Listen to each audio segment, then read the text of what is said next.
নারায়ণগঞ্জের রূপগঞ্জে গাজী টায়ার কারখানায় দেয়া আগুন নিয়ন্ত্রণে আসেনি। ফায়ার সার্ভিসের ১২টি ইউনিট রাত থেকে চেষ্টা করেও সোমবার বিকেল ৫টা পর্যন্ত আগুন নেভাতে পারেনি।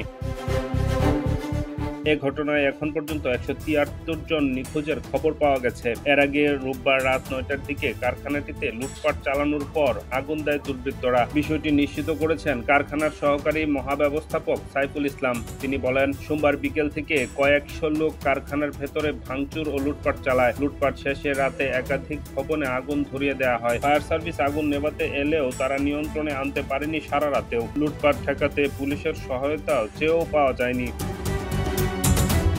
এদিকে অগ্নিসংযোগের ঘটনায় নিখোঁজ ব্যক্তিদের স্বজনদের দাবির প্রেক্ষিতে ১৭৩ জনের তালিকা তৈরি করেছে ফায়ার সার্ভিস। ধারণা করা হচ্ছে তাদের কেউ কেউ কারখানার ভেতরে আটকে থাকতে পারেন। সোমবার সকালে ফায়ার সার্ভিস ও সিভিল ডিফেন্স সদর দপ্তরের পরিচালক লেফটেন্যান্ট কর্নেল রেজাউল করিম ঘটনাস্থলে সংবাদ সম্মেলনে জানান, রাত ১০টার দিকে গাজী টায়ার কারখানায় আগুন লাগে। ১২ ইউনিট ঘটনাস্থলে কাজ করে এবং এখন পর্যন্ত ১৪ জনকে উদ্ধার করা হয়।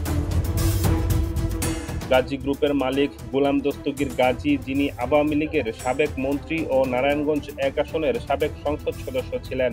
এর আগে গত ৫ আগস্ট ছাত্র জনতার অভ্যুত্থানের পর আওয়ামী লীগ সরকারের পতনের সময় গাজী গ্রুপের রূপসী ও কর্ণ গ্রুপের ২টি কারখানায় হামলা ও লুটপাট ও অগ্নিসংযোগের ঘটনা ঘটে। ডেস্ক রিপোর্ট, নতুন সময়।